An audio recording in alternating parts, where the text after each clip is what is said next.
अगर आप सभी अपने स्कूल के टाइम को याद करेंगे तो आपको याद होगा कि क्लास में आप सारे बच्चे बैठे रहते थे, टीचर आते थे, आप सब खड़े होके और टीचर को विश करते थे। ठीक है, क्लास में टीचर पढ़ाते थे, आप पढ़ते थे। कुछ बच्चे ऐसे भी थे कि क्लास में शोर मचाते थे, टीचर को परेशान करते थे। तो फिर टीचर क्या करते थे?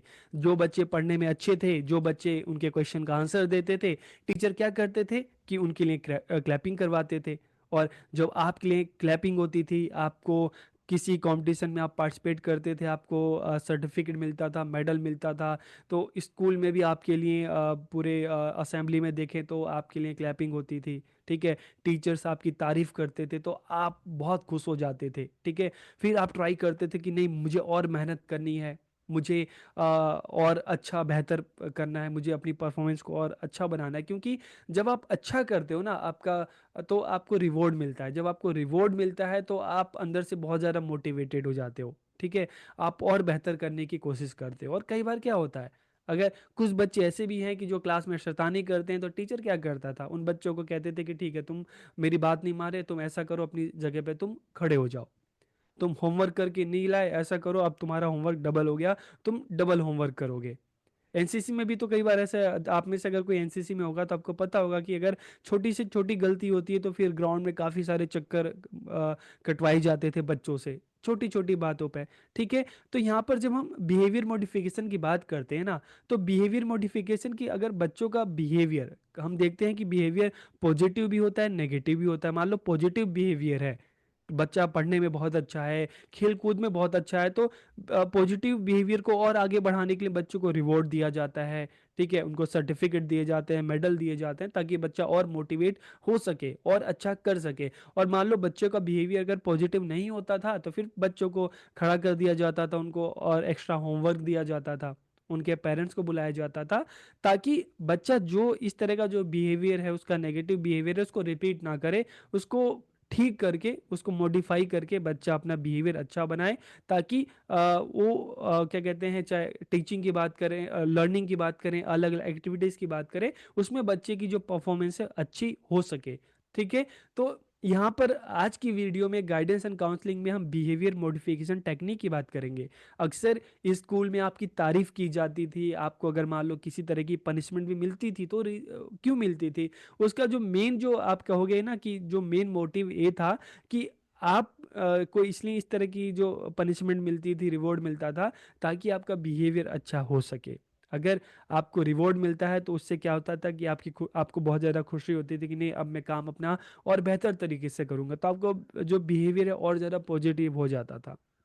अगर मान लो आप कोई काम नहीं कर पाते थे, तो अगर आपको क्लास में खड़ा कर दिया, ठीक है, या आपको एक्स्ट्रा होमवर्क या एक्स्ट्रा एक्टिविटी दे दी, तो आप फिर सोचते थे कि नहीं, अगली बार से मैं अपना होमवर्क करूंगा, अपना काम टाइम से करूंगा, ताकि मुझे एक्स्ट्रा और वर्कलोड ना मिले। ठीक है, तो यहाँ पर हम आज की इस वीडियो में गाइडेंस एंड काउंसलिंग में बिहेवियर मॉडिफिकेशन टेक्निक की बात करेंगे कि ऐसी कौन कौन सी टेक्निक्स हैं, ऐसी कौन कौन सी तकनीक है जिसके द्वारा बच्चों की जो बिहेवियर है उसको मॉडिफाई किया जा सकता है, उसमें परिवर्तन लाया जा सकता है। ठीक है, इससे पहले की वीडियो में हमने बच्चों की जो बिहेवियरल प्रॉब्लम्स थी उसकी बात की, और इस वीडियो में हम बात करेंगे कि अगर मान लो बच्चों की इस तरह की बिहेवियरल प्रॉब्लम्स है तो किस तरह से उसको दूर किया जा सकता है, उसको ठीक किया जा सकता है। तो वीडियो को पूरा देखिए, आखिरी तक देखिए, और लास्ट में कमेंट करके जरूर बताइएगा कि वीडियो आपको कैसी लगी। तो वीडियो को हम शुरू करते हैं। आज का हमारा टॉपिक है बिहेवियर मॉडिफिकेशन टेक्निक, व्यवहार संशोधन तकनीक, जिसमें हम बात करेंगे कि जो स्कूल में हम बात करें, स्कूल में बात करें, जो बच्चे जाते हैं, ठीक है, पढ़ने जाते हैं, तो किन किन तकनीक के माध्यम से, किन किन तरीकों के माध्यम से उनका जो बिहेवियर है उसको मॉडिफाई किया जा सकता है। अच्छा बिहेवियर है तो और अच्छा बनाया जा सकता है, अगर अच्छा नहीं है, ठीक है, कुछ कमी है, तो उसको ठीक किया जा सकता है। ठीक है, तो जब हम बिहेवियर मॉडिफिकेशन टेक्निक की बात करते हैं ना, तो behaviour modification is a field of psychology की, एक मनोविज्ञान का एक क्षेत्र है। It deal with analysing and modifying human behaviour. यहाँ पर दो चीजें हैं कि ह्यूमन जो बिहेवियर है उसको एनालाइज करना, मतलब अगर बच्चों की किसी तरह की कोई प्रॉब्लम है तो उसके बारे में समझना कि अच्छा, बच्चों की जो प्रॉब्लम है तो उसको समझना, उसके बारे में जानना। और जब आपको बच्चे की प्रॉब्लम के बारे में पता चल जाता है, ठीक है, कि अच्छा ये बच्चा डेली लेट आ रहा है, ये बच्चा अपना काम ठीक से नहीं कर रहा है, इस बच्चा जो है क्लास में सबके साथ एडजस्ट नहीं हो पा रहा, ठीक से बात नहीं कर पा रहा,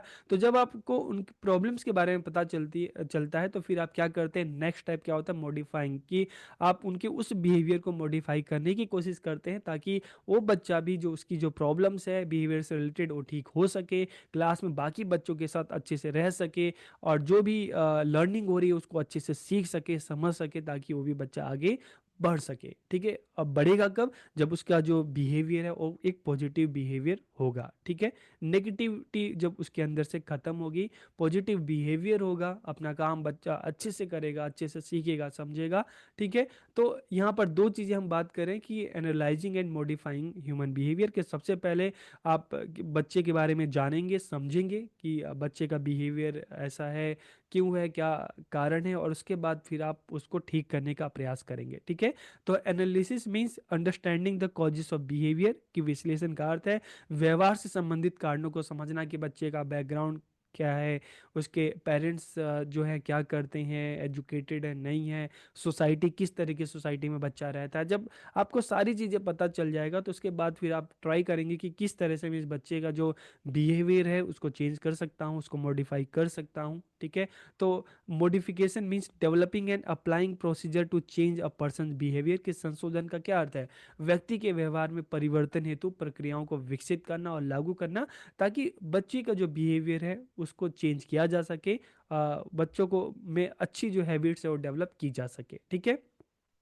तो this technique is use to decrease और increase a particular type of behaviour, कि इस तकनीक का उपयोग किसी विशेष प्रकार के व्यवहार को कम करने या बढ़ाने के लिए किया जाता है। ठीक है, अच्छा व्यवहार है तो उसको बढ़ाया जाएगा, और बुरा व्यवहार है, ठीक है, अच्छा बिहेवियर नहीं है तो उसको कम किया जाएगा। तो यह तकनीक व्यक्ति के किसी विशेष व्यवहार को बदलने के लिए उपयोग की जाती है, कि मान लो अगर एक बच्चा है क्लास में किसी से बात मतलब बाकी लोगों से बात सही से नहीं करता, ठीक है, हमेशा सबको परेशान करता है, तो यहाँ पर मेन ऑब्जेक्टिव क्या होगा टीचर का, कि उसका इस तरह का बिहेवियर जो है उसको कम किया जाए। ठीक है, ताकि वो सबके साथ एडजस्ट करके रहे, किसी को परेशान ना करे।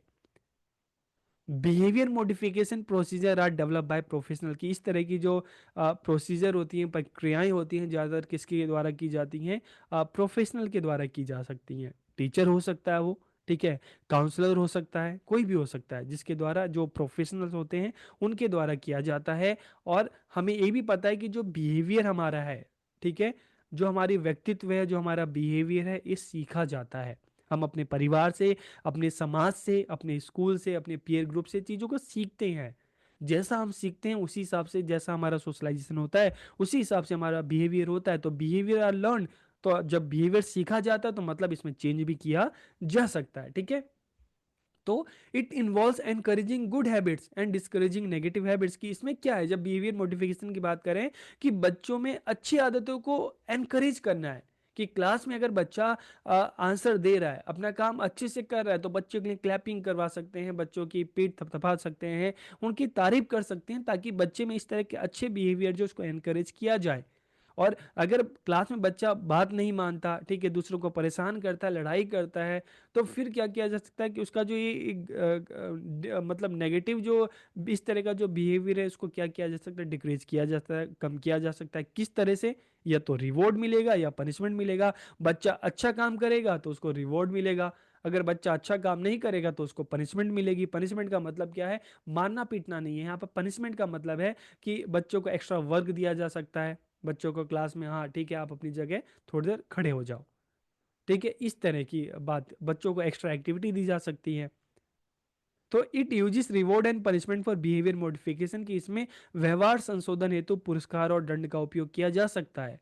अगर बच्चा जो है क्लास में मान लो टेस्ट है और या अदर एक्टिविटी है, उसमें अगर बच्चा अच्छा करता है तो उसके लिए क्लैपिंग की जा सकती है। बच्चा अच्छा नहीं करता लेकिन अच्छा करने की कोशिश करता है, तब भी बच्चे के लिए क्लैपिंग की जा सकती है। और अगर मान लो बच्चा परेशान करता है तो उसको एक्स्ट्रा वर्क दे दो। अब जब बच्चों को एक्स्ट्रा काम मिल जाएगा करने के लिए, तो फिर बच्चा सोचेगा यार मुझे काम ज़्यादा मिल गया है, ठीक है, अगली बार से मैं ये काम ऐसा नहीं करूंगा कि मुझे क्लास में खड़ा होना पड़े, मुझे एक्स्ट्रा काम करना पड़े। गुड बिहेवियर से रिवॉर्डेड, कि अच्छे कार्यों के लिए पुरस्कार दिया जाता है, और अगर आप अच्छा काम नहीं करोगे तो किसी ना किसी रूप में पनिशमेंट दिया जाएगा, और जब पनिशमेंट मिलेगा तो आप कहोगे कि नहीं, अगली बार से मुझे नहीं करना, अगली बार से मुझे अच्छे से रहना है। ठीक है, तो एग्जाम्पल के लिए क्लास में सही उत्तर दोगे तो आपको, आपके लिए क्लैपिंग होगी, टीचर आपकी तारीफ करेंगे, बाकी बच्चे भी तारीफ करेंगे कि हाँ आप तो अच्छे से पढ़ के आते हो। ठीक है, और घर की भी बात करें तो घर में भी पेरेंट्स क्या करते हैं, बच्चे का पहला स्कूल तो उसका घर ही होता है ना, तो वहाँ पर ही पेरेंट्स की कोशिश होती है कि बच्चे में अच्छे हैबिट्स डेवलप करें, ठीक टाइम पे बच्चा उठे, सही चीज़ें खाए, ठीक है, सुबह फ्रेश होकर ब्रश करके नहा कर खाना खाए। ठीक है, तो सारी चीज़ें, अच्छे बच्चों के साथ रहे, सबके साथ अच्छे से बात करे, टाइम से पढ़े, टाइम से खेले।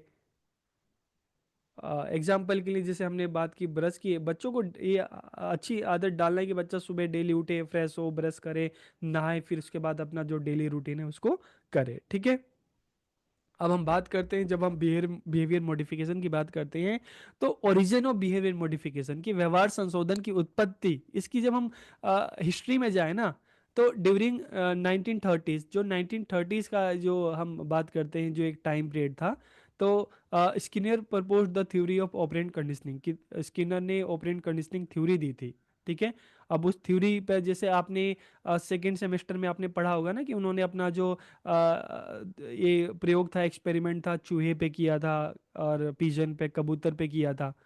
ठीक है, तो दिस वाज अ की कंसेप्ट ऑफ बिहेवियर मॉडिफिकेशन, की है व्यवहार संशोधन की एक मुख्य अवधारणा थी। This concept was based on the idea that reward and punishment can shape our behavior, कि यह अवधारणा इस विचार पे आधारित थी कि पुरस्कार और दंड के द्वारा हमारे व्यवहार को आकार दे सकते हैं। जैसे स्किनर ने जब रेड पे अपना एक्सपेरिमेंट किया, तो रेड को एक उसने डब्बे में बंद कर दिया, और उसमें एक लीवर था। ठीक है, और एक प्लेट थी, जब लीवर को दबाया जाता था तो उस प्लेट पर क्या आता था कि जो फूड है, जो चीज़ है, पनीर का टुकड़ा है, आ जाता था। तो जब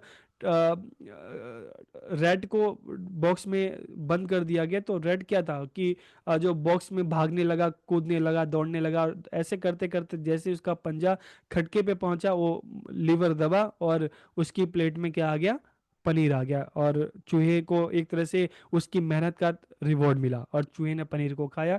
फिर से यही प्रोसेस रिपीट किया गया, और धीरे धीरे एक टाइम बाद चूहा, जो रैट है, इस स्टेज पे आ गया कि उसने बिना भागे दौड़े सिर्फ डायरेक्ट उसने लीवर को प्रेस किया, और बटन दबा, और पनीर आ गया। मतलब क्या हुआ, इस प्रयोग के माध्यम से उन्होंने दर्शाया, दिखाया कि किस तरह से, कि बार बार कोशिश के माध्यम से, ठीक है, जो बिहेवियर है उसको मॉडिफाई किया जा सकता है, चेंज किया जा सकता है। ठीक है, स्टार्टिंग में देखें तो जब रेड को बार बार जब भाग रहा था, उसका जो पैर जो लीवर पे पड़ा, ठीक है, उसको बार बार रिवॉर्ड के स्वरूप उसको क्या मिल जा रहा था, पनीर मिल जा रहा था। तो इससे जो रेट है और ज़्यादा एनकरेजमेंट उसको मिल रही थी। ठीक है, मोटिवेट हो रहा था कि चलो फिर से कोशिश करते हैं। तो इस तरह से बच्चों में अच्छी हैबिट जो है, ठीक है, उसका बिहेवियर मॉडिफाई किया जा सकता है, अच्छी हैबिट डेवलप की जा सकती है। जैसे लास्ट में चूहे ने चीज़ें सीख ली थी कि अच्छा, बटन पे हम पैर रखेंगे, ठीक है, उसको दबाएंगे तो उसको पनीर मिल जाएगा। ठीक है, तो यह अवधारणा इस विचार पे आधारित है कि पुरस्कार और दंड हमारे व्यवहार को आकार दे सकते हैं। ठीक है, अब चूहे के लिए मान लो, अब बात है कि पनिशमेंट क्या होगा, पनिशमेंट यही होगा कि अगर वो एक्टिविटी नहीं करेगा, भागेगा नहीं, लीवर को नहीं दबाएगा, ठीक है, तो फिर उसको जो पनीर है, चीज़ है, वो नहीं मिलेगा।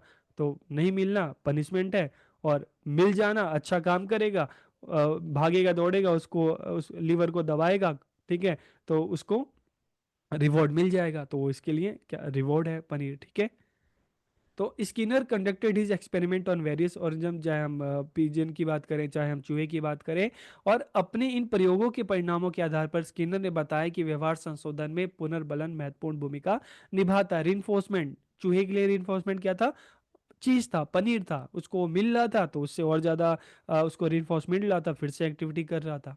ठीक है, तो इसी तरह से अलग अलग अलग अलग तकनीक हैं जिनके माध्यम से टीचर क्या कर सकते हैं कि बच्चों में जो अच्छा बिहेवियर है उसको डेवलप किया जा सकता है। ठीक है, तो अब हम बात करते हैं different techniques of behaviour modification की, व्यवहार संशोधन की विभिन्न तकनीकें। तो कौन कौन सी अलग अलग जो टेक्निक्स है, positive reinforcement, negative reinforcement, punishment, systematic desensitization, aversion therapy, applied behaviour analysis. तो ये अलग अलग तरीके हैं, एक एक करके हम बात करते हैं, ठीक है। सबसे पहले अगर हम पॉजिटिव रीइंफोर्समेंट की बात करेंगे, ठीक है। रेड वाला एग्जांपल था पॉजिटिव, इसके लिए क्या था कि अंदर चूहा जब कोशिश करता था, भागता था, लीवर पे उसका पैर पड़ता था और उसको चीज मिल जाता था, पनीर मिल जाता था। इसी तरह से क्लास में भी देखते हैं कि अगर बच्चे मेहनत करते हैं, कोशिश करते हैं, ठीक है, पढ़ाई में कोशिश करते हैं, स्पोर्ट्स में, अदर एक्टिविटी में कोशिश करते हैं, तो आ, उनके लिए रिवॉर्ड क्या होता है, टीचर उनकी तारीफ करता है, क्लैपिंग करता है, उनको जो सर्टिफिकेट मिलता है, मेडल मिलता है, ठीक है, वो उनके लिए क्या होता है, उनके लिए एक तरह से हम देखें तो रिइंफोर्समेंट होता है, ठीक है। तो it is a psychological method of behaviour modification की व्यवहार संशोधन की एक मनोवैज्ञानिक विधि है। It involves presenting a reward for a specific behaviour की, इसमें किसी विशिष्ट व्यवहार हेतु एक पुरस्कार प्रस्तुत किया जाता है। इसलिए तो स्कूल में हम देखते हैं बच्चों को सर्टिफिकेट क्यों दिए जाते हैं, बच्चों को मेडल किस लिए दिए जाते हैं, बच्चों के लिए क्लैपिंग क्यों करवाई जाती है, ताकि बच्चे का जो एक उसका जो बिहेवियर मॉडिफिकेशन है ना, कि बच्चे को एनकरेज किया जा सके, बच्चे में अच्छी आदतें डेवलप की जा सके, ताकि बच्चा जब एक बार बच्चे को मेडल मिलता है, सर्टिफिकेट मिलता है, टीचर्स की तारीफ मिलती है, पेरेंट्स की तारीफ मिलती है, तो बच्चा सोचता है कि नहीं, मुझे अब और बेहतर तरीके से करना है और अच्छा करना है। तो इसलिए तो सर्टिफिकेट, मेडल, इन सब का कंसेप्ट आया, ठीक है, ताकि बच्चा अगर अच्छा करे तो उसके लिए उसको रिवॉर्ड मिले। तो this increases a likelihood of the behaviour occurring again in the future, कि इससे भविष्य में उस व्यवहार के फिर से होने की संभावना बढ़ जाती है। आप अच्छा करोगे, आपको रिवॉर्ड मिलेगा, तो आप सोचोगे कि नहीं, मुझे और अच्छा करना है।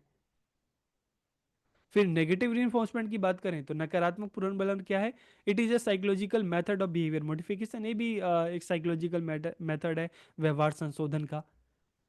इसमें क्या किया जाता है, it strengthen a valid behaviour by reducing an unpleasant behaviour, की इसमें किसी अप्रिय व्यवहार को कम करके मान्य व्यवहार को मजबूत किया जाता है। मतलब क्या है, नेगेटिव रिइंफोर्समेंट किस तरह से दिया जाता है, मान लो क्लास में आप अगर टीचर की बात नहीं मान रहे, तो टीचर ने क्या किया, आपको आंखें दिखाई। घर में भी पेरेंट्स ऐसे गुस्से में आपको आंखें नहीं दिखाते, तो आप फिर चुप हो जाते हो, शांत हो जाते हो, फिर आप क्या करते हो, आप फिर परेशान नहीं करते। तो इस तरह का जो इसको भी हम रिइंफोर्समेंट कहते हैं, लेकिन ये क्या हो गया, नेगेटिव हो गया। तो यहाँ पर ऐसा नहीं है मारना पीटना, यहाँ पर टीचर ने आंख दिखा दी, अपनी, आप बात कर रहे हो मान नहीं रहे, तो टीचर ने आपसे कह दिया कि फिंगर ऑन लिप्स, ठीक है, इशारे से टीचर ने अपनी लिप्स पे फिंगर रखा, तो उसे आप समझ गया कि नहीं, अब मुझे चुप रहना है, ठीक है। तो इस तरह का नेगेटिव रिइंफोर्समेंट, तो इससे क्या होता है कि बच्चे में जो अनुचित व्यवहार है उसको कम करके जो अच्छा व्यवहार है वो डेवलप किया जाता है, ठीक है। तो this reduces the likelihood of the unpleasant behaviour being repeated, कि इससे क्या होता है कि जो बच्चा अप्रिय व्यवहार करता है क्लास में, उसको फिर से रिपीट करने की संभावना कम हो जाती है, ठीक है।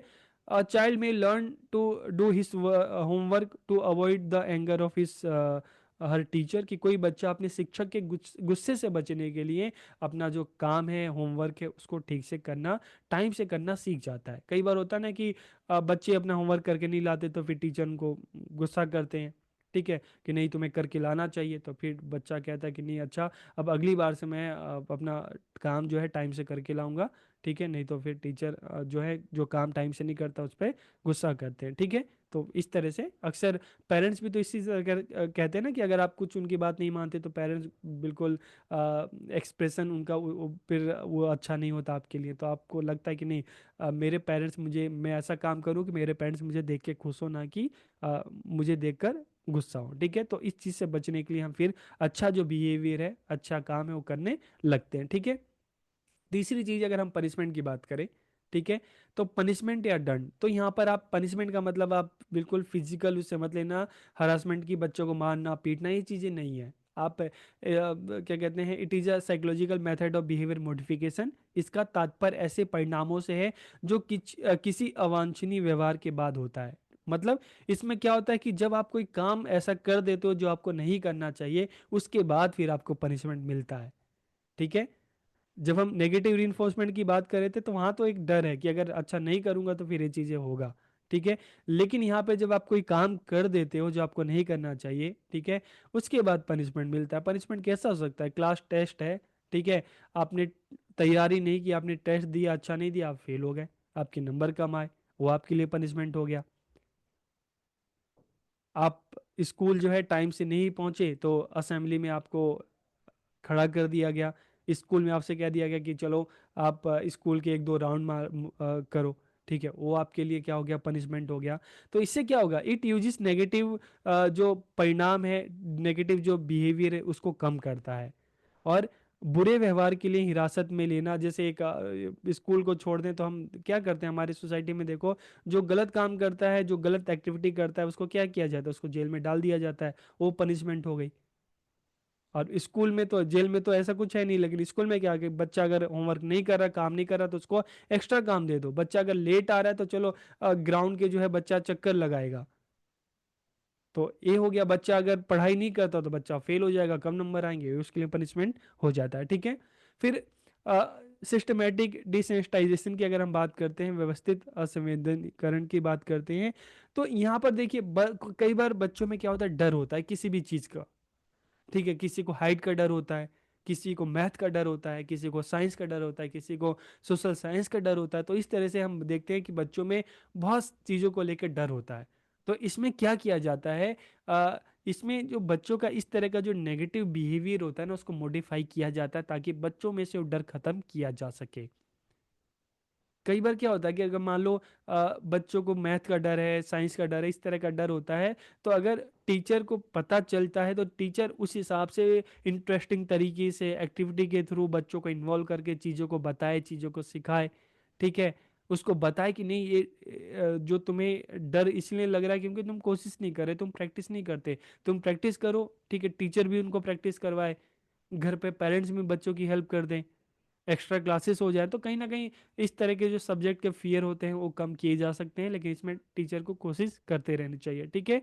तो it teaches the person to stay calm while focusing on the fear, कि इसमें व्यक्ति को डरों पर ध्यान केंद्रित करते हुए शांत रहना सिखाया जाता है। एग्जाम्पल के लिए, मान लो किसी को ब्रिज पर, पुल पर जाने से डर लगता है, किसी को ऊंची बिल्डिंग है उस पर जाने से डर लगता है, ठीक है, किसी को जंगल में जाने से डर लगता है। डर बहुत तरह के हो सकते हैं, ठीक है। किसी को अंधेरे में जाने से डर लगता है, तो स्टार्टिंग में फिर क्या करना चाहिए, मान लो किसी को ब्रिज पर जाने से डर लगता है, तो पुल से बहुत डरने वाला कोई व्यक्ति, स्टार्टिंग में आप उसको ब्रिज की तस्वीर दिखाओ कि देखो यार ब्रिज कितना सुंदर है, तुम्हें डर लगता है लेकिन देखो कितने सारे लोग जा रहे हैं, डेली लोग, इतने छोटे छोटे बच्चे भी जाते हैं। तो धीरे धीरे उसको तस्वीर दिखाओ, उसको फोटो दिखाओ, ठीक है, उसको वीडियो दिखाओ ताकि उसमें थोड़ी सी हिम्मत आए। फिर आ, उससे कहो कि ठीक है तुम पुल पे चलो मत, लेकिन तुम पुल पे जाकर तुम खड़े हो सकते हो, और धीरे धीरे खड़ा होना सीख जाए तो स्टेप बाय स्टेप फिर उसको चलाओ, तो इससे डर खत्म हो जाता है। यही अंधेरे की बात करते हैं, इसी तरीके से हम सोशल साइंस की बात करते हैं, साइंस की बात करते हैं, मैथ्स की बात करते हैं। अगर बच्चे को डर लगता है, डर लगने का मतलब है कि बच्चा वो काम करने से डर रहा है, लेकिन एक बार जब बच्चा वो काम करने लगेगा, आप उसकी बच्चों की उसमें हेल्प करने लगेंगे, टीचर्स भी बच्चों के साथ मेहनत करेंगे।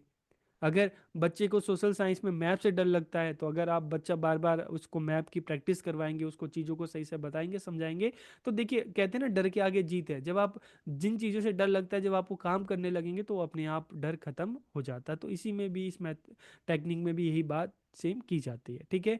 फिर अवर्जन थेरेपी की अगर हम बात करते हैं, तो this is a type of behaviour therapy, एक प्रकार की व्यवहारिक थेरेपी है। तो इसमें क्या होता है, in this the person's unwanted behaviour is link to adverse, कि जो इसमें व्यक्ति के जो अवांछित व्यवहार का संबंध प्रतिकूल परिणामों से जोड़ा जाता है, ठीक है। इसके लिए एक एग्जांपल क्या है, ठीक है, एक एग्जांपल है कि मान लो अ, बहुत सारे हम बच्चों को देखते हैं, बहुत सारे लोगों को देखते हैं जिसमें एक लत लग जाती है, चाहे नशा करने की लत लग जाती है, ठीक है, ड्रिंक करने की, सिगरेट पीने की, इस तरह की लत लग जाती है। तो फिर उस टाइम जो काउंसलर है बच्चों को ये बताते हैं, समझाते हैं इस थेरेपी के माध्यम से कि अगर तुम इस तरह से सिगरेट पीते रहोगे तो इसका प्रतिकूल परिणाम क्या होगा, आगे चलकर तुम्हें काफ़ी, चाहे तुम्हारे लंग्स की बात करें, ठीक है, फेफड़ों की बात करें, यहाँ पे दिक्कत होगी, आगे चल के तुम ज़्यादा ज़्यादा जो लाइफ है जी नहीं सकते, हमेशा बीमार रहोगे। तो इस तरह से बताया जा सकता है कि अगर तुम ये गलत काम करते हो तो उसका तुम्हें क्या परिणाम होगा। और कई बार जब ज़्यादा आदत पड़ जाती है ड्रिंक की, नशे की चीज़ों की, तो फिर जो ये जो थेरेपी करते हैं, ठीक है, जो थेरेपिस्ट होते हैं क्या करते हैं, ये उनमें कुछ मेडिसिन मिला देते हैं, ठीक है। अब उस मेडिसिन, मान लो अल्कोहल में इन्होंने मेडिसिन मिला के उनको पिलाया, तो जिसने उसको पिया, तो पीने के बाद क्या होगा, उसके पेट में दर्द होने लगेगा। दर्द होने लगेगा, जब जब वो पिएगा तब तब उसके पेट में दर्द होगा, तो ये सीख जाएगा कि अच्छा, मैं अगर इसको पीऊंगा तो इससे मेरे पेट में दर्द होगा, जो मेरे लिए अच्छा नहीं है, ठीक है। छोटे बच्चों को देखो, छोटे बच्चों को भी, बहुत बच्चों में आपने देखा होगा ना, आदत क्या होती है कि अंगूठा चूसने की। तो फिर पेरेंट्स क्या करते हैं कि अगर अच्छा तुम अंगूठा अगर बार बार चूसोगे तो फिर क्या होगा कि अंगूठे पे मिर्ची लगा देंगे। मिर्ची लगाने के बाद अगर ऐसा होता है तो फिर बच्चा डरता है कि नहीं, अगर मिर्ची लगेगी तो तीखा लगेगा, ठीक है। तो यहाँ पर क्या होता है कि इसमें व्यक्ति के जो अवांछित व्यवहार का संबंध प्रतिकूल परिणामों से जोड़ा जाता है, कि अगर गलत काम करोगे, गलत काम का मतलब गलत नतीजा, बुरे काम का बुरा नतीजा, ठीक है। तो the purpose of this is to associate unwanted behaviour with an unpleasant experience, की इसका उद्देश्य अवांछित व्यवहार को अप्रिय अनुभव से जोड़ना है। गलत काम करोगे गलत मिलेगा, नहीं पढ़ोगे फेल हो जाओगे। This reduces the likelihood of engaging in dead behaviour in the future, कि इससे भविष्य में उस व्यवहार में शामिल होने की संभावना क्या हो जाती है, बिल्कुल कम हो जाती है, ठीक है। तो ये भी एक तरीका है। फिर अप्लाइड बिहेवियर एनालिसिस की बात करते हैं, तो इस तरीके में क्या किया जाता है कि it is the scientific approach to understand and changing behaviour, के व्यवहार को समझने और बदलने का एक वैज्ञानिक तरीका है। इसमें सारी चीज़ें प्रयोग की जाती है। It is often use in therapeutic setting, की इसका उपयोग अक्सर चिकित्सीय सेटिंग में किया जाता है। इसमें क्या क्या चीज़ें की जाती है, इसमें it is based on the principle of learning, किस तरह से सिखाया जाए, मोटिवेशन के थ्रू, रेनफोर्समेंट के थ्रू, बच्चों को पनिशमेंट के थ्रू, अलग अलग तरीके, जो सारे तरीके हमने बात की कि उनके तरीके से बच्चों का क्या किया जाए, कि जो पॉजिटिव बिहेवियर है उसको एनकरेज किया जाए, और जो नेगेटिव, जो बच्चों का जो बिहेवियर है उसको कम किया जाए, ताकि फ्यूचर में बच्चा उसको रिपीट ना करे, ठीक है। तो इस तरह से हमने देखा कि अलग अलग टेक्निक है बिहेवियर मॉडिफिकेशन की, चाहे पॉजिटिव रिइंफोर्समेंट की बात करें, नेगेटिव रिइंफोर्समेंट की बात करें, पनिशमेंट है, सिस्टमेटिक डिसेंसिटाइजेशन है, अवर्जन थेरेपी है, अप्लाइड बिहेवियर एनालिसिस है, ठीक है। तो वीडियो आपको कैसा लगा कमेंट करके जरूर बताइए। आप सबका बहुत बहुत धन्यवाद।